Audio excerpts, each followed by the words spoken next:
Bueno, voy a tratar de hacer un poquito práctico esto. Es un tema muy importante para el alojamiento conjunto. Fíjense que es un trabajo que ya tenemos arrastrando desde 2015, por ahí así. Y yo espero que pronto tengamos ya los resultados, pero la base de ese trabajo pues está aquí en esta presentación, ¿sí? Pues el tema básicamente va dirigido a la hiperurinaria severa en el recién nacido de 35 semanas de edad gestacional o mayor en alojamiento conjunto. Ustedes saben que el alojamiento conjunto para nosotros pues son todos los bebés que pesan más de 2 kilos o tienen 35 semanas y que ingresan con su mamá, ¿no? Y los menores de 35 semanas pues ingresan a la terapia de mínima invasión o un SIREN, ¿sí? Pero el alojamiento conjunto son bebés prematuros o de bajo peso, hijos de madre atlántica, hijos de madres diabéticas, o sea, ingresan un grupo de recién nacidos con una serie de variedad que nos hace más riesgo de que se curse esta enfermedad, la hiperbilirubinemia. Es un concepto del humanismo, se refleja en los actos o hechos de empatía y compromiso de cada individuo ante todo ser vivo. Esto lo pusimos y resaltando primero no hacer daño. Es que es increíble, pero a ustedes ya no les tocó vivirlo. Bueno, últimamente con la pandemia sí, pero ya lo habíamos dejado de ver. Siempre nos estaban avisando del INP, de Tacubaya, de todos los hospitales que tenían ingresos de nuestros bebés, pero con unas hiperuremias severas, llegaban de urgencia, los trataban de exsanguinar, bueno, toda una tragedia. Y después de este trabajo que hicimos en conjunto con los adscritos de alojamiento, pues se logró disminuir ese problema. Lo estamos volviendo a revivir ahora con la pandemia. Lamentablemente se está siendo también un problema, dado que los bebés están ingresando más tempranamente y la realidad es la carga de trabajo de los médicos, especialmente ustedes, los residentes, pues está siendo de un tamaño enorme, sobre todo en las áreas cerradas donde se tiene que cubrir todo. Entonces, la verdad, la fatiga, el agotamiento, todo lo que ustedes ya, aquí se los cuento, lo han vivido, pues hace que también se ponga la posibilidad de tener los alertas o las señales más altas para identificar esto. Entonces, yo les pido así de favor que retomen esto, que abran sus ojos, hagan un poquito más de esfuerzo que ya hicieron, que hagan un esfuerzo por identificar un grupo de bebés que si llegan a hospitales con cifras de bilirrubinas altas, les va muy mal. Algunos mueren, algunos quedan con lesiones cerebrales porque llegan muy graves, deshidratados, con hipernatremias. Y la realidad es que los niveles de bilirrubinas llegan muy altos, ¿no? Entonces, esto es un llamado para que todos nos ayudemos a tratar de identificar esto. Fíjense que ustedes deben aprender ahora a trabajar más en equipo con las enfermeras. Pídanles a las enfermeras que ellas revisen también a los bebés. Si ellas les avisan a ustedes que está amarillo un bebé, pues dado que hay cortas estancias y todo eso, no lo subestimen y traten de revisar con cuidado, ¿no? Este es un trabajo que consiste en la evaluación sistemática de la ictericia para disminuir la incidencia de hiperuremia significativa. Es un protocolo ya aceptado, aprobado y que ya debemos terminar de hacer el documento escrito, ¿no? Y la realidad, ya se hizo los algoritmos, ya se diseñó todo y el protocolo tiene ciertas características a quién va dirigido, a qué población, pero realmente en resumidas palabras se trata de la guía de práctica clínica de la Academia Americana de Pediatría para recién nacidos de 35 semanas o mayores y que son el grupo que nosotros atendemos en el alojamiento conjunto. No incluimos a menores de 35 semanas, que en este caso corresponden a las terapias intensivas neonatal o a la UCIREN, y que el manejo de ellas, creo que la guía mejor es la de la NICE. Entonces, ahí es otro tipo de población con otros tipos de criterios y vale la pena que se enfoquen con esa guía. Esta guía de la Academia Americana de Pediatría es la del doctor Butani. Es una de las pocas guías que tiene un sustento científico sólido para llamarse guía de práctica clínica. Empezó desde el 2004 y como relojito cada 2 años hasta la fecha actual. Este año debe salir la revisión, no sé qué vaya a pasar con la pandemia, pero debe salir la revisión de esta guía que le corresponde para ver qué hallazgos tienen, pero ya con cada vez estudios más sólidos, ¿no? En sí les voy a mostrar los algoritmos, estos algoritmos que tenemos en este protocolo. Pues primero, la hiperviremia que identificamos en alojamiento conjunto no solamente son las multifactoriales o las que así le llamamos por muchos años, ¿no? También identificamos incompatibilidad a grupo sanguíneo y alguno que otro muy raro, ya casi ya no lo hemos visto, creo que en esta generación ya no nos ha tocado que nos cuelen un RH negativo. La realidad son incompatibilidades a grupo, ¿no? Entonces, este es el algoritmo para abordaje de la hiperviremia en incompatibilidad de grupo. Si se fijan, el encabezado dice evaluación sistemática de la ictericia. O sea, todos teníamos ya muy aumentado el alerta, igualito que todo pediatra revisaba las caderas, ya es imposible que un pediatra no revise las caderas, y que también es imposible que un pediatra, una enfermera que esté en estas áreas, no revise el color amarillo de los bebés en las primeras 24 horas y sobre todo antes del ingreso, ¿no? Entonces, hablando de ese tema, pues la idea es identificar la coloración amarilla significativa, que viene siendo con este cuadrito que estoy señalándoles, que dice clínicamente significativo, que debe ser en las primeras 24 horas o previo al egreso. Si alguien identifica una ictericia de esta naturaleza y ya como se toma en forma sistemática el grupo IRH a todos los recién nacidos, ya podemos identificar que hay una incompatibilidad de grupo. Y lo que nos faltaría demostrar es que esa incompatibilidad y esa ictericia se deba secundario a una hemólisis. ¿Y cómo hacemos el diagnóstico de hemólisis? Pues con los reticulocitos igual o mayor al 8%, 10, 12, 14, 16, 20, o con un directo positivo ante estas dos condiciones. Al identificar esto, lo que requerimos nosotros es separar al grupo que está hemolizando y obviamente tratarlo en la terapia de mínima invasión neonatal, ¿sí? Y los que no están hemolizando y ictericia, es el abordaje siguiente que van a ver en el algoritmo siguiente. Entonces, una vez que ya nosotros identificamos al grupo de hemólisis por el grupo, hacemos la clasificación del Vilitur, que es la herramienta de la Academia Americana de Pediatría, y que ustedes ya saben que da 3 tipos de resultados. En este caso, para nosotros, en la incompatibilidad, el riesgo alto, riesgo intermedio alto o bajo, que es el entraría, y el riesgo bajo, ¿sí? En sí son 4, pero para fines prácticos, aquí lo clasificamos en 3, ¿no? Se manejan similar riesgo intermedio alto o bajo, hablando de una incompatibilidad con hemólisis, y el abordaje viene así. Ambos, tanto el riesgo alto como este, que es el intermedio alto y bajo, ambos se deben manejar en la terapia de mínima invasión. Ninguno se puede manejar en alojamiento conjunto, porque estamos hablando de hemólisis, ¿no? Obviamente los bebés que tienen un riesgo bajo, sí podrían irse al alojamiento conjunto, porque hay unos que hacen una hiperviremia, una ictericia muy leve, y su evolución es benigna y a lo mejor no se debe tanto a la incompatibilidad, ¿no? Pero, por ejemplo, los que ingresan con riesgo alto, pues debe iniciarse de inmediato una fototerapia intensiva, que es una pregunta de examen. Al final les voy a enviar unos PowerPoint que me tienen que reenviar a Dylan o al chat del grupo, y las respuestas, ¿no? Y una de las preguntas es, ¿qué es fototerapia intensiva? ¿Sí? Porque es increíble, pero esta es la parte crucial de manejar adecuadamente esto. Nosotros ya tenemos muchos años que no vemos un exsanguíneo en alojamiento conjunto, ni con RH, ni con grupos, ni con ningún tipo de hiperviremia. Y la realidad es extremadamente raro que usemos gamma globulina, ¿sí? Pero tenemos este sistema que nos ayuda mucho a disminuir esto, ¿no? Entonces, se debe iniciar fototerapia intensiva y valorar también la gamma globulina, que les quiero decir que es muy raro también su uso. Entonces, valorar después de esta fototerapia, 6 horas después, y se sigue buscando la posibilidad de una transfusión en algunos casos muy severos, que ya está claro que no es nada, ¿no? Y obviamente este grupo de pacientes con riesgo alto difícilmente se egresan antes de las 48 horas. La gran mayoría son fototerapia de 48 a 72 horas. Los que salen en riesgo intermedio, alto y bajo, es más benigna la evolución, con pura fototerapia intensiva. Valoramos igual a las 6 horas de la fototerapia intensiva cómo está la respuesta. Muy raro, ya casi no, en este grupo ya ni deberíamos tener en esta diapositiva la administración de gamma globulina, y la fototerapia en este grupo sí llega a ser hasta 48 horas y se pueden ingresar, ¿sí?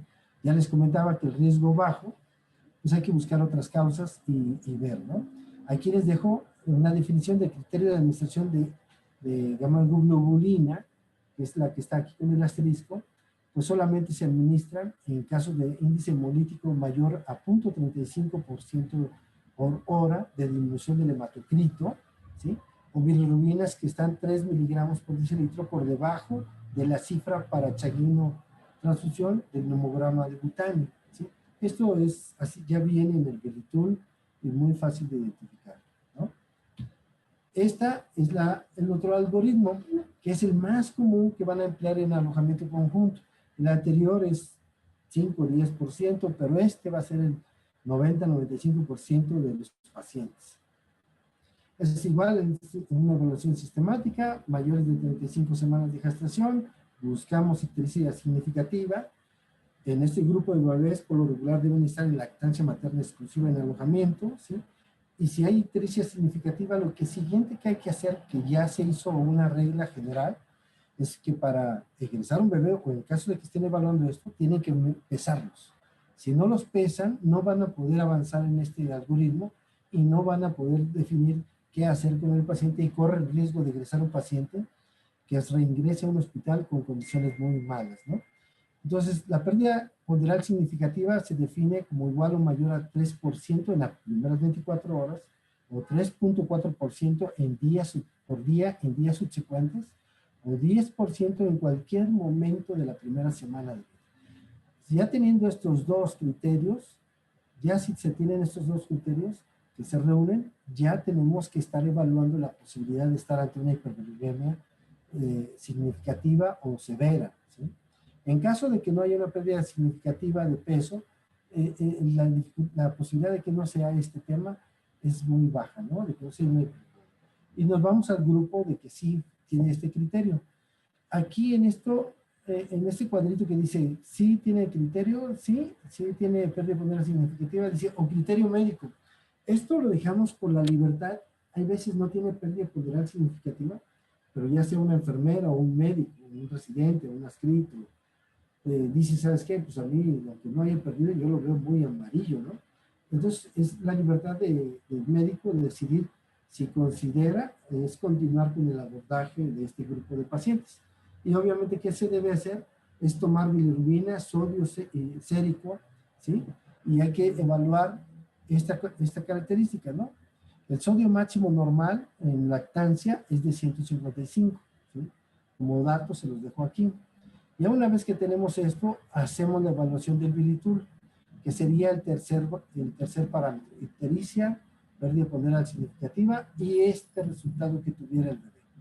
Cuando reúne dos de estos tres, de la ictericia significativa, la pérdida ponderal, ¿sí? y que salga en riesgo intermedio alto o alto riesgo, no pueden egresar a ese paciente por ningún motivo. Por ningún motivo. Ese paciente no se puede ir a su casa. Y pues hay que ver cómo le hacemos para retener al paciente y algunas veces hasta la mamá, ¿sí?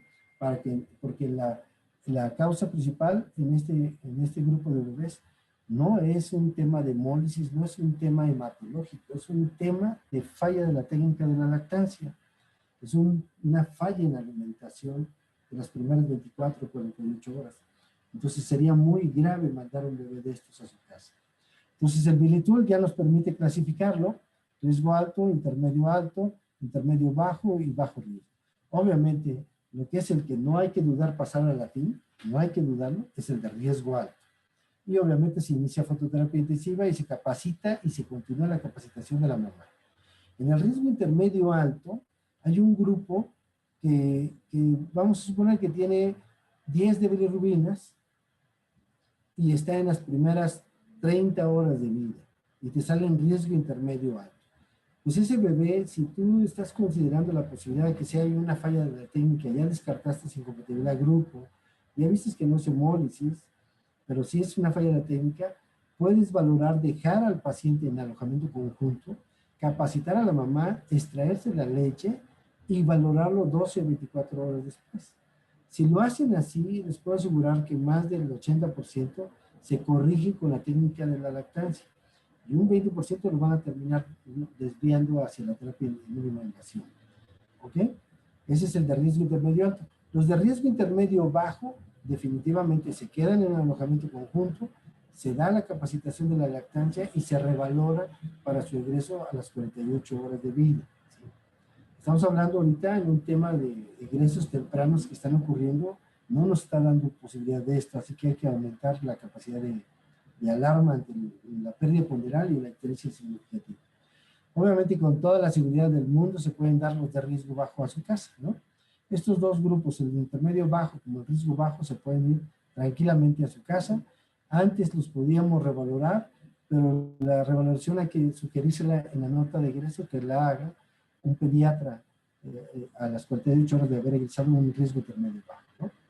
El criterio de egreso es corrigiendo la técnica de la lactancia, no es primero las bilirrubinas, lo más importante es corregir la técnica de la lactancia, obviamente con la fototerapia al menos 12 a 24 horas, como no es una enfermedad hemolítica, no es una enfermedad que esté produciendo bilirrubinas, más bien es una deshidratación, un tema de mala alimentación, pues aquí el tema de la fototerapia puede suspenderse si se corrige la técnica y con toda la seguridad con el personal de enfermería de la terapia de mínima invasión. Si ellos te dicen, ¿sabes qué? Yo ya la corregí, ya veo a la mamá bien, sí se puede ingresar con 12 a 24 horas de fototerapia, ¿no? Y ya ven que aquí hay veces hay necesidad de moverlos por las necesidades de los cupos, entonces tienen esa posibilidad, siempre y cuando el egreso lo apoye enfermería y diga que ya corrigieron la técnica de la lactancia. Apóyense con enfermería, si enfermería dice no está corregida, créanme, y entonces no egresen a ese paciente, ¿sí? ¿Ok? Siempre egresar con seno cada 2 horas, baños de sol, y que siga con sus medidas y control con un pediatra a las 48 horas. Este es el algoritmo más importante que usan en alojamiento conjunto. Obviamente ustedes ya conocen esta pantalla y ya saben que el Bilitool desglosa por horas y el nivel de bilirrubina y les hace la clasificación y define qué tipo de riesgo. Aquí entra una parte muy importante para todos ustedes.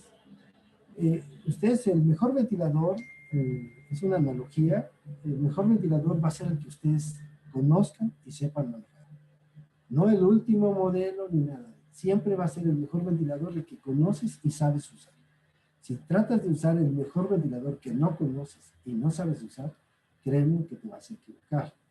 Entonces, esta herramienta de Bilitool, si no la ponen en práctica, no va a resultarles bien.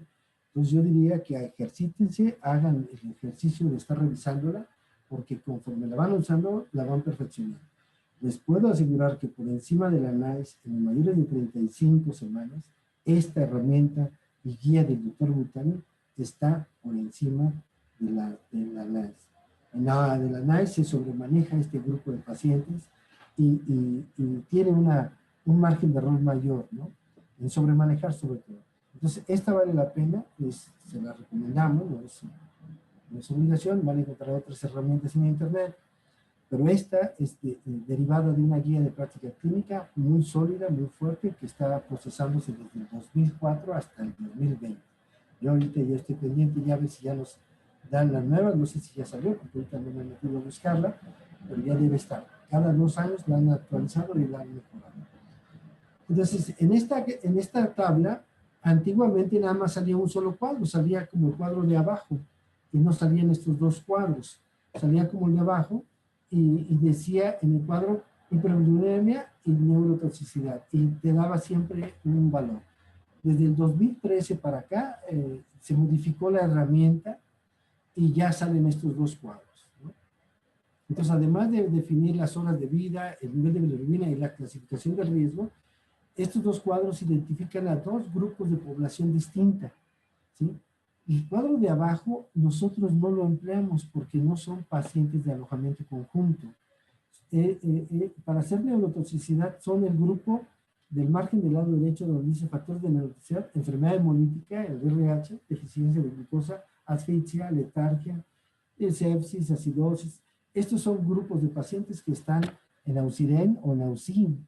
Entonces difícilmente nosotros vamos a usar esta gráfica, ¿no? Y aquí el criterio, la Academia Americana de Pediatría sí pone una cifra para poner esto, ¿no? Ahora, si se fijan del lado izquierdo, dice bajo riesgo, riesgo medio y alto riesgo. Esta clasificación que viene así es una clasificación internacional de los recién nacidos en general. Aquí se agrega el tema de hiperbilirubinemia, pero la clasificación internacional del recién nacido es esta. No existen bebés sanos, existen recién nacidos de bajo riesgo, y existen recién nacidos de riesgo medio, y existen recién nacidos de riesgo alto, ¿no? Entonces, primero tienen que clasificar a su bebé en qué tipo de riesgo está. Y aquí definitivamente el riesgo bajo son los que nacen más de 38 semanas y que están bien. ¿Qué significa estar bien?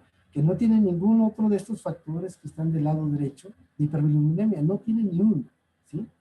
Ni mayores ni menores. No hay ningún factor de riesgo en este grupo. Ese es el grupo de bajo riesgo, ¿sí? El de riesgo medio es igual más un factor de riesgo de los que están del lado derecho de hiperbilirubinemia, ¿sí? Si tiene uno y tiene más de 38 semanas, se considera de riesgo medio. O todos los que nacen de 35 a 37.6 semanas que no tienen ningún factor de riesgo, se consideran riesgo medio. Y el alto riesgo son todos los que nacen antes de las 37 semanas hasta las 35 y que tienen algún factor de riesgo. Esta es clasificación obligada para saber en qué grupo de pacientes entra su paciente, ¿no? Lo mismo es abajo con la misma clasificación para los que tengan neurotoxicidad. Esto es bien importante. El riesgo alto no tiene nada que ver con la clasificación de acá. Algunos residentes confunden en lo que marca como zona de riesgo, lo confunden con esta clasificación. No tiene nada que ver. Este riesgo que viene aquí tiene que ver con las curvas de Butani que están del margen del lado superior derecho, en la esquina superior derecha, el nomograma para la clasificación del riesgo, para la fototerapia y para el examen de transfusión. En eso radica esta clasificación. Ahora, cuando ustedes clasifican en alto riesgo, aquí por ejemplo dice 24 horas, 9 miligramos, y está alto riesgo, la primera curva, la de arriba, es esta, ¿sí? Entonces, si se fijan, 24 horas, 9 miligramos, está aquí arribita de la curva, la percentil 95, es bien importante que sepan que está arriba del percentil 95 para hiperbilirubinemia severa. Entonces aquí la pregunta es, ¿qué es hiperbilirubinemia severa o qué riesgo es esto, ¿no? Entonces la definición de hiperbilirubinemia severa a nivel internacional es la cifra de 20 miligramos por decilitro para arriba, ¿sí? E hiperbilirubinemia significativa es 17 miligramos por decilitro. Entonces, lo que persigue es identificar el grupo de riesgo para hiperbilirubinemia significativa, ¿eh? Entonces, aquí ya clasificamos el riesgo, significa que está arriba de la percentil 95, está muy posible que alcance esa cifra en las siguientes horas o días, ¿sí? Y ya cuando lo vemos con el tipo de paciente, a las 24 horas, 9 miligramos, si es un paciente que es de bajo riesgo, pues no tenemos ningún problema, no se necesita ni siquiera iniciar fototerapia, ¿sí? Y te dice que este no tiene problema, es el puntillo este que está hasta arriba, ¿no? Cuando es riesgo medio, 9 miligramos, ya te está diciendo esta gráfica que requiere fototerapia, ¿sí? Y obviamente los de alto riesgo, a las 24 horas con 9, pues con 7.5 para arriba, ya requiere fototerapia. Entonces, esta es la curva para indicar la fototerapia. Luego viene la curva para el sanguíneo. Obviamente a las 24 horas, con 9 miligramos, pues está muy lejos de que tú pienses en exsanguinar. Por eso les mencionaba que hay un grupo de pacientes que no es hemolítica, que son hiperbilirubinemias por falla de la técnica, que tienen 10 de bilirubinas a las 24 horas o a las 30 horas, pues pueden mantenerlo ahí, corregir la técnica de la lactancia y con eso deja de subir la bilirrubina o darlos de alta 12 horas con fototerapia. Eso les permite cuando es un grupo de pacientes que no es por enfermedad hemolítica. Esta va a ser muy útil cuando es una enfermedad hemolítica, ¿sí? ¿Okay? Okay. Obviamente, este es el documento de un estudio. Hay una propuesta internacional, pues de hacer un screening universal. Para eso sale el Bilirubin, salen todas esas cosas que, más bien los bilirrubinómetros, hay quienes están buscando que a todos los bebés se les haga un screening universal y que con eso se va a lograr evitar la hiperbilirubinemia severa a nivel internacional, ¿no? Y obviamente estamos hablando de evitar daños, ¿no? Pero esto es cuando todos creemos que el tema son las bilis. Pero si nos damos cuenta, en las diapositivas anteriores, de lo que estábamos hablando, era de que es la falla de la técnica de lactancia la causa más común, ¿sí? Arriba del 90%, ¿sí? Entonces, esto es un tema muy, muy importante. Distinguir que el tema no es hiperbilirubinemia, es falla de la técnica de lactancia, es deshidratación y es un tema que pone en riesgo la vida de los pacientes.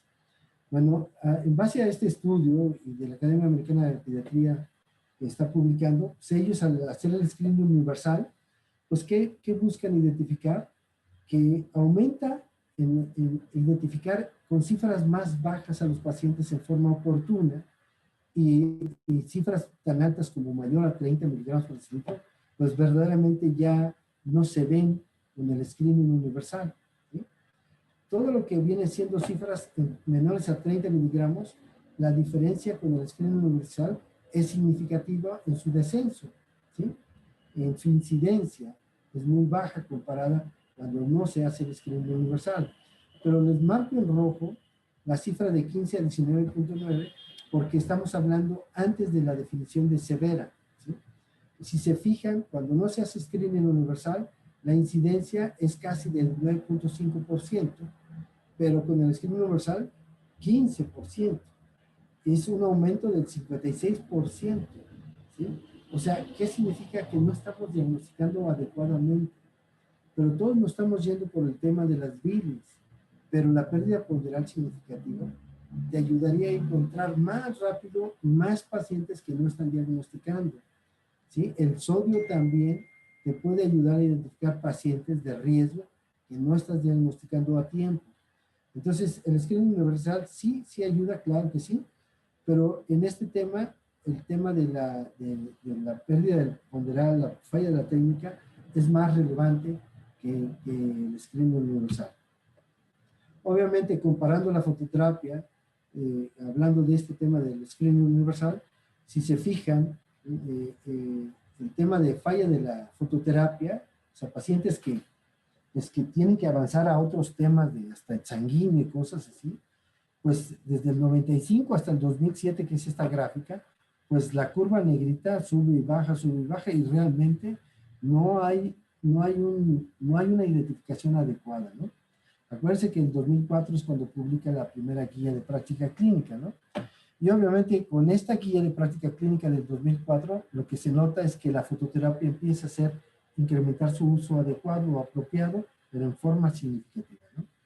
Y obviamente el sobremanejo también se aumentó con la guía de práctica clínica. Esto pasa cuando empieza una intervención nueva o se propone algo, siempre hay una curva de aprendizaje y esa curva de aprendizaje también lleva sus pormenores, ¿no? Obviamente aquí es otro estudio y están hablando de educación. Lo que estamos haciendo ahorita es una intervención educativa y es con los R4, ¿no?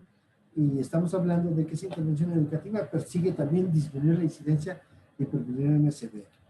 Y en este caso, cuando hace una intervención de esta naturaleza educativa en la que estamos tratando de estandarizarnos, que es un tema de estandarización, que todos manejemos esto similar, entonces la diferencia que está aquí con asterisco antes de intervención educativa en este tema, con este tipo de estrategia que estamos usando en alojamiento conjunto, la diferencia es significativa en los resultados y en un adecuado seguimiento de los pacientes, ¿no? O sea, eso está perfectamente demostrado que estas intervenciones cuando se estandarizan, cuando se manejan similar, les va muy bien, ¿no? Obviamente, antes y después de la intervención, los infantes que se readmiten en los hospitales, fíjense cómo está esta curva. Esta me recuerda mucho lo que nos pasaba antes del 2015. Nos hablaban cada rato, es que es un paciente de ustedes que ingresaron, está muy grave, convulsionando o se murió, era una tragedia. Después de esto nos pasó exactamente esto, tratamos de estandarizar esto y se fue para abajo las rehospitalizaciones. Ahorita con la pandemia, como estamos con las altas más tempranas y como no nos dio tiempo para capacitar y estandarizar, pues bueno, estamos teniendo una alza de rehospitalizaciones de pacientes muy graves. ¿Sí? ¿Ok? Obviamente, recomendaciones del manejo, el trabajo es de un servidor, la doctora Ivonne, la doctora Hernández, la doctora Villalobos, el doctor Flores. Este es un trabajo del equipo de alojamiento conjunto y ahí vamos avanzando. ¿No? Entonces, aquí para concluir en este punto, la principal causa de hiperbilirubinemia en alojamiento conjunto o reinternamientos en la primera semana se llama falla de la técnica de lactancia materna. No es la lactancia, porque hay quienes dicen, es que el dar seno causa hiperbilirubinemia. No, no, es falla de la capacitación, falla de la técnica, falla de la asesoría, falla de la capacitación de la mamá y del personal que no logramos impactar en esto. ¿Sí? No es la lactancia. Y obviamente la consecuencia más importante de la hiperbilirubinemia es deshidratación y pobre aporte calórico, que es el principal mecanismo de producción de bilirrubinas, hasta un nivel significativo severo, daño neurológico y hasta la muerte. ¿No? Es increíble ver esto, pasa y ya no debería ocurrir. Por eso entra este fenómeno entra como un evento adverso. El evento adverso no tiene nada que ver con el bebé, ni tiene que ver con la enfermedad alguna. Es una falla de un procedimiento. ¿No? Ictericia y pérdida ponderal significativas previo al egreso deben tomar VH, reticulocitos, electrolitos séricos y bilirubinas. Verificar el binomio grupo IRH y COX. Esto ya no pueden dudarlo ustedes y tienen que hacerlo. ¿No? El diagnóstico de falla de la técnica de lactancia y normal manejo mediante el bilirrubina y factores de riesgo clínicos deben llevar a cabo esto. ¿No? 2 de 3 signos de la falla de la técnica, que son el riesgo intermedio alto de hiperbilirubinemia o mayor, la pérdida ponderal significativa, la hipernatremia, que debe ser un sodio. Esto fue como acuerdo entre escritos, mayor a 150, aunque los libros de la lactancia dicen que se puede tolerar hasta 155. Pero nosotros dejamos como umbral igual o mayor a 150, ya como un signo de alarma en nuestra población que tiene un nivel de educación más bajo para protegerlos, ¿no? El tratamiento principalmente es corregir la técnica de la lactancia con fototerapia LED de alta intensidad. Y obviamente extracción de leche humana, tomas garantizadas cada 2 horas, volumen de 80 a 120 mililitros kilo día con su leche de la mamá y la fototerapia. Egresa con 2 tetadas completas, adecuadas, supervisadas por personal capacitado. El personal, estamos hablando de enfermería. Esta es recomendación de la Organización Mundial de la Salud. Para egresar un paciente con esto, tiene que tener 2 tetadas completas, adecuadas y supervisadas por personal capacitado. No se puede egresar a ningún paciente si no se tiene este criterio final para egreso. Y obviamente la intervención sistemática pues, consiste en el grupo IRH de la mujer embarazada, el grupo IRH del bebé, la evaluación de la ictericia por turno, la ictericia clínica, identificar esta ictericia clínica significativa, clasificar probabilitud, tomar laboratorios, ¿sí? Iniciar la fototerapia intensiva, tomar la muestra para ver la respuesta en 48 a 72 horas y obviamente el diagnóstico, establecerlo, porque ese es un diagnóstico de alto riesgo de eventos adversos catastróficos, ¿no? Y obviamente los de enfermedad hemolítica se egresan con 72 horas de manejo, ¿sí? Obviamente aquí es una ictericia significativa o previo al egreso, ¿sí? Pesar, medir el sodio y las bilirrubinas y clasificar, ¿sí? Es repetir eso otra vez el tema, ¿no? La hiperbilirubinemia, riesgo bajo, intermedio alto, riesgo que se hace en cada uno de estos casos, ¿no? Incompatibilidades al grupo, riesgo intermedio bajo, intermedio alto, riesgo alto, el manejo. Les aclaro que la gamoglobulina está fuera de uso. Es extremadamente raro que la veamos usar, ¿sí? Sí, sí se puede usar, pero tiene que tener el criterio de índice hemolítico, de estar por debajo de 3 miligramos ya del criterio sanguíneo, ¿sí? Y con 6 horas de fototerapia intensiva, no de entrada, ¿sí? Ya le hayan dado 6 horas de fototerapia intensiva y después ya lo pasan a estándar a 30 centímetros, 24 a 48 horas. La evaluación para la gamoglobulina es después de 6 horas de fototerapia intensiva, ¿no? Bien, dice, la hiperbilirubinemia es uno de los más frecuentes problemas en recién nacidos aparentemente sanos. La alta temprana, como ahorita está ocurriendo una pandemia, ¿sí?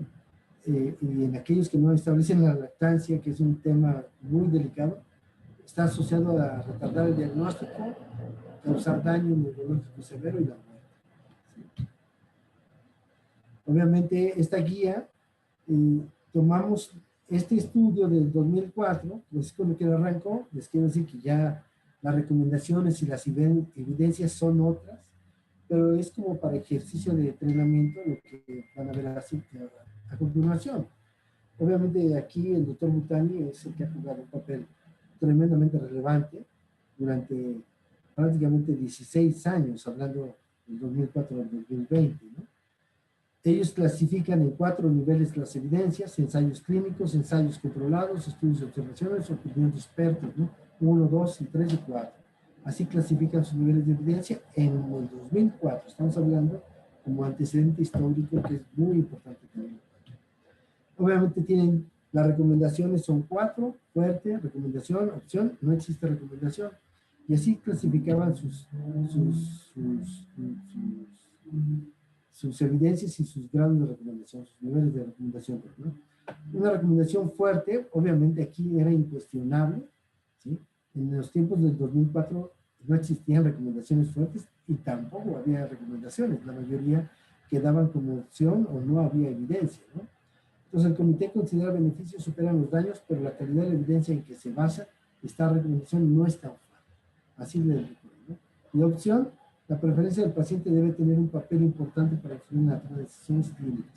Aquí, antes que uno decidiera, había que consultarlo con la mamá y preguntarle, ¿no?, si estaba de acuerdo en que lo manejáramos o que hiciéramos, ¿no? Y no existe recomendación, ¿sí? Obviamente los objetivos de este trabajo es disminuir la significativa y la severa, disminuir estancia hospitalaria, sobretratamientos, prevenir rehospitalizaciones, prevenir daño neurológico y pérdida de la vida, y obviamente estandarizar la detección sistemática de todo, ¿no? Rápido me voy con el caso clínico. Ustedes son expertos en esto, lo han vivido mucho, ¿sí? En los datos de un bebé masculino de término eutrófico, 39 semanas, sin ningún problema.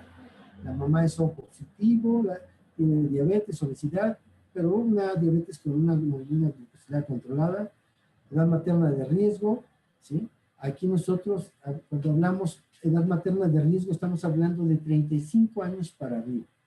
Pero hay ciertos criterios de riesgo en la mamá para este tema que estamos hablando. Tener 35 años para arriba, primípara, porque puede tener 3 embarazos, 4 embarazos, pero es el primer bebé, primípara o primigesta, mayor de 35 años, recién nacido que tenga lesiones asociadas a la vía de nacimiento, aunque sea un moretoncito, ¿sí? Recién nacido que haya requerido presión positiva al nacer, ¿sí? Esos criterios de edad materna de 35 años o mayor, ¿sí?, primípara o primigesta, ¿sí?, lesiones asociadas a la vía de nacimiento, que haya requerido presión positiva, hijo de madre diabética, hijo de madre preeclántica severa, ese grupo, aguas. Estamos hablando de población de riesgo, ¿sí? Y el riesgo genético es de 40 años para arriba, pero en este tema nuestro riesgo son los que les acabo de mencionar, ¿sí? Había los antecedentes de su embarazo, su control prenatal adecuado, ¿sí? Tiene polidramio, hematosomía, ¿sí?, una infección de vías urinarias, un cultivo, nace por cesárea, vigoroso, labgar bien, y aquí empezamos con el tema de las recomendaciones, que les aclaro que es del 2004, el nivel de evidencia 2, nivel de evidencia 2, nivel de evidencia 3, y aquí toda mujer embarazada debe de hacerse la confirmación. Sí, ya aquí en el instituto lo hacemos, ¿no? Si una madre es RH negativo de determinada sangre, también lo hacemos, y la evidencia se eleva hasta el grupo 1. Si la sangre de la mamá es grupo O y es una opción tomar el tipo de sangre de aquí nosotros ya lo avanzamos en el instituto y ya es universal la toma de grupo IRH a todos los bebés con el PUMS, ¿sí? El paciente le dieron fórmula, 2 tomas, que es raro que den fórmula en la UTQ, ¿sí? Y pasó al alojamiento, que es raro que los dejen con seno exclusivo, ¿sí? Los dejan siempre con seno exclusivo, aún dándoles fórmula, ¿sí? Cuando hacen esta combinación de dar fórmula y dejar seno exclusivo, resulta que falla la técnica de la lactancia materna. Es increíble que es más alta la incidencia de falla de la técnica de la lactancia en los bebés que han recibido fórmulas previos a su ingreso. Y no tienen idea el tremendo lío que es corregir el signo, la confusión del pezón. ¿Qué lío es hacer que una mamá vuelva a tener la confianza para amamantar a su bebé?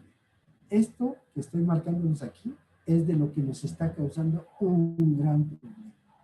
Pero nos cuesta trabajo porque el personal de alojamiento conjunto nos toca ver la parte de arriba, pero cuando nace con una carga de trabajo que tienen, con poco personal, con la flotación de enfermeras y con todo, híjole, es muy difícil evitar esto, ¿no? Nos falta reforzar esta parte, pero comprendemos a los compañeros de la TOCO que tienen dificultades porque son el centro donde ingresa todo, los sanos, los enfermos, los graves, los infectados, todo, ¿no? Entonces es un tema difícil de modificar y que ojalá en el futuro podamos corregir, ¿no? El bajo riesgo sin movilidad agregada y sin compromiso ventilatorio, pues, lo tiene este bebé por sus características al nacer, ¿no? Luego viene, los médicos deben aconsejar a las madres a amamantar 8 a 12 veces al día, ¿no? Entonces, bueno, ya este nivel de evidencia ya aumentó y ya nosotros damos cada 2 horas, más o menos de 12 veces, ¿no? Esa es una recomendación generalizada también. La academia recomienda la lactancia materna en forma sistemática, pues también lo hacemos, pero el tema de la toma de fórmulas en ATOCO los ha golpeado muchísimo, ¿no? Este bebé, si se fijan, a las 7 horas, la evaluación médica no tenía ningún problema, a las 15 horas sin alteraciones, y a las 24 horas enfermería, no los médicos, reportan en su hoja de enfermería 3 cruces el primer turno, ya te lo marca como muy amarillo. Esa persona que hizo esto está avisando que el paciente está, pero mega amarillo. Si se fija en la clasificación que tiene al margen izquierdo de su hoja, nada más tiene 3 opciones, una cruz, 2 cruces o 3. 3 es que está muy amarillo. Y así lo reportó. Entonces, dice, los médicos deben asegurar que todos los bebés sean evaluados rutinariamente. Lo hizo la enfermera, lo hicieron los médicos, y era un nivel de evidencia muy bajo en su momento. Ahorita ya es un nivel de evidencia altísimo, ¿no? Ya debe ser 1 o 2, no se debe dudar, ¿no? La ictericia debe evaluar cada vez que se miden los signos vitales del bebé, pero por lo menos cada 8 horas. Aquí lo hacemos por turno, las enfermeras lo hacen y deben ver y revisar su hoja de enfermería. El nivel de evidencia también ya es muy alto, ¿no? A las 30 horas de vida, una hoja de enfermería le bajó el nivel de ictericia a 2 cruces y en el tercer turno le bajaron a 1 cruz, ¿sí? Pero ya están hablando 30 horas y 40 horas. Y a las 40 horas enfermería vuelve a reportar otra vez 3 cruces y se decide tomar laboratorios. Y estos son los laboratorios. Hemoglobina 15, bueno, me voy directo. Reticulocitos 17.9. Bilirrubinas totales 24. ¿A las cuántas horas? A las 40 horas. ¿Sí? 18.15 de indirecto. ¿Sí? Wow, entonces, bueno, ni modo, el paciente tiene una hiperbilinemia severa, ¿sí? Y es importantísimo el paciente. Si es determinar, se debe realizar en cada recién nacido que le interese las primeras 24 horas, que este era el caso, debería haberse hecho en este paciente, no se hizo. El nivel de evidencia que en ese momento, en el 2004, se reporta es 3, actualmente es 1 o 2. La necesidad de repetir la medición dependerá de la zona en la que se encuentre en la edad del niño y la evolución del niño. Bueno, y así, ¿no? Debe realizarse si la ictericia parece excesiva para la edad del niño. Esto nosotros ya es lo que le llamamos ictericia significativa. Ustedes, ese nivel de evidencia es 1, ya no deben dudarlo, se debe hacer cuando ustedes creen que significativamente está muy amarillo, ¿no? La estimación visual de los niveles de bilirrubina del grado de ictericia puede conducir a errores, sí conduce a errores, pero créanme que en la práctica diaria de nuestro personal de enfermería hay que confiar en ellos y créanme, tienen para identificar el concepto de significativa la ictericia, no de que sea hiperbilirubinemia. Entonces hay que distinguir eso. Entonces, nos resulta muy bien que el personal médico de enfermería nos diga que ven muy amarillo el bebé. Todos los niveles de bilirrubina deben interpretarse con la edad en horas. En este caso nosotros lo asociamos el nivel de ictericia significativa con la pérdida ponderal, ¿sí? Y la pérdida ponderal asociado a esa significancia nos obliga a tomar laboratorios. Y obviamente el bebé era A positivo, el plus directo salió negativo, La hemoglobina ya vimos, los reticulocitos ya vimos, y aquí hay un dato, esferocitos de 35 a 40 por cambio. ¿Sí? Se clasifica, es alto riesgo, ¿sí? Es una enfermedad hemolítica por incompatibilidad grupo. Este es el nivel que está el paciente, está altísimo, ¿no? Muy alto el nivel de la zona de riesgo. Obviamente en este caso, con las características del bebé, aunque nosotros lo veamos así, si fuéramos por neurotoxicidad, pues miren, pero en este caso nuestro paciente, acuérdense que es mayor de 39 semanas, ¿sí? ¿Sí? Y está con una enfermedad hemolítica, por eso entra en este concepto con neurotoxicidad, ¿sí? Aquí vamos viendo el holograma de Butani, está todo el valor por fuera de todo lo que nosotros quisiéramos, ¿no? Para el sanguíneo y todo. Pues, ¿qué nos falló? Nos falló el haber identificado a las 24 horas y haber identificado más tempranamente la ictericia y no hubiésemos acabado en esto, ¿no? Obviamente a las 48 horas y 43 ingresa la Uciren 3, es la TIM, es la actual TIM, se le dan líquidos totales, se inicia fototerapia, LED, ¿sí? Seguimos con nuestras recomendaciones que tiene la Academia Médica de Pediatría, ¿sí? Llevar la luz aproximadamente 10 centímetros. Aquí entra el concepto de fototerapia intensiva. Fototerapia intensiva es con luz LED en alta intensidad a 10 centímetros del centro del cuerpo. No alcancé a entrar al tema del doctor Baptista, pero es un señor experto en esto. Y él sabe que esto no es un tema ya es una dosis lo que se debe calcular, pero la fototerapia intensiva es muy eficaz a 10 centímetros del centro del cuerpo del bebé, y 6 horas dada, increíblemente baja cifras muy importantes, hasta 10 miligramos de bilirrubina. Entonces, por eso todo lo que quieren hacer se revalora a las 6 horas de fototerapia intensiva. Y la fototerapia intensiva es, además de la luz LED, así, con la cubierta de aluminio, que es un reflejante. Eso es igual, en el Cochrane hay una revisión sistemática comparando esto, el papel de aluminio y una sola foto, una sola, no doble ni triple ni nada, una sola fototerapia LED de alta intensidad de 10 centímetros y con el aluminio es igual que ponerle 2 o 3 fototerapias por todos lados, ¿sí? No se requieren tantas fototerapias, ¿sí? Obviamente los descensos con esto son de 10 miligramos por decilitro o de 0.5 miligramos por decilitro por hora, ¿sí? Y deben tomar en cuenta que es eficaz. En la actualidad, creo que esta tecnología de la luz LED y este tipo de conceptos nos ha abatido el uso de sanguinotransfusión y de gamma-globulina, ¿no? ¿Qué pasó con el paciente? A las 44 horas se valora por hematología, incompatibilidad B0, aunque existe la posibilidad de tratar esferocitosis hereditaria. Se sugiere manejo de hiperuremia de acuerdo al hemograma para fototerapia y sanguinotransfusión si fuera necesario, ¿no? Obviamente a las 46 horas, ¿sí? Doble fototerapia, 6 horas de fototerapia, y las cifras de bilirrubinas que teníamos previas, ¿se acuerdan que era de 24? Pues ya estamos en 20 a las 6 horas, ¿no? Y después a las 8 horas de la fototerapia, a las 9 y a las 15 horas, y el resultado es que llegamos a las 15 horas a una cifra de 15 de indirecta, ¿sí? Aquí viene siendo, dice, si las bilirrubinas séricas totales se encuentran en un nivel en el que se recomienda, o si el nivel de estas son de 25 miligramos por ciento o más, en cualquier momento es una emergencia médica. Bueno, este tema así fue considerado durante muchos años, y en hospitales pediátricos, no quiero decir los nombres, hay uno en el sur y hay uno por el centro, con este criterio llegaban y lo primero que hacían era un acceso venoso central, usaban sangre y directito el sanguíneo transfusión sin haber dado fototerapia. Eso es historia de la medicina, ¿no? Ya no lo hacen así. Y en el caso de los pacientes que era por deshidratación, pues se les morían o se les convulsionaban o quedaban con secuelas. Y bueno, le echaban la culpa a las bilis y no se daban cuenta que estaban examinando un paciente chocado, deshidratado y eso, ¿no? Pero no era un tema de historia, ¿no? Y en la enfermedad hemolítica inmune, la administración intravenosa de gamma-globulina, aquí cuando estamos hablando del RH, ¿sí? Ahí sí está recomendado el uso de la gamma-globulina, ¿sí? Me voy a ir rápido para ya no extraerlos.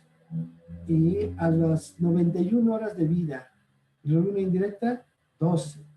42 horas de fototerapia, de hecho, se retiró la fitoterapia a las 58 horas de haber iniciado, porque llegamos a eso. Y miren, que nos ocurre al quinto día un rebote. Nos sube a 18, 16, ¿sí? Y tenemos unas plaquetas aumentadas, no hay datos de infección, ¿sí? Reinician la foto, se vuelve a poner, estamos 8 días de vida, ¿sí? Bueno, se ingresa con cita de hematología por riesgo de anemia y descartar estrocitosis. Cambios metabólicos se reportan normal. Sus diagnósticos al ingreso son estos: enfermedad líquida secundaria de infertilidad sanguínea, hipoglucemia, anemia hemolítica, nacido único vivo del hospital. Bueno, eso es.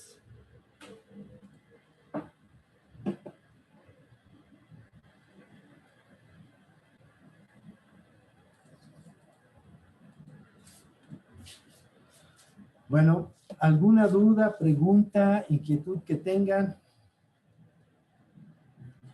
¿Por ahí alguien que quiera platicar?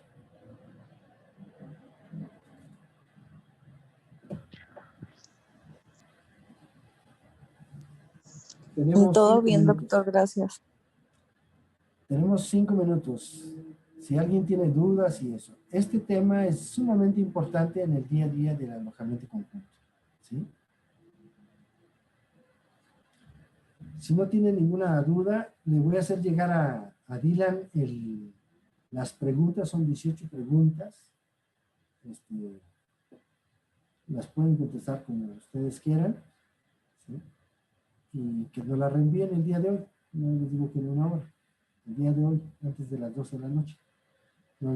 Cada quien envía la respuesta del tema. Por favor. Entonces le hago llegar con Dylan eso y él se los reenvía a ustedes y ustedes lo reenvían a Dylan y Dylan lo captura antes de las 12 de la noche. Y ya, ¿sale? Si eso es todo, nos vemos por allá en el instituto. Que tengan buenas tardes. Gracias, doctor.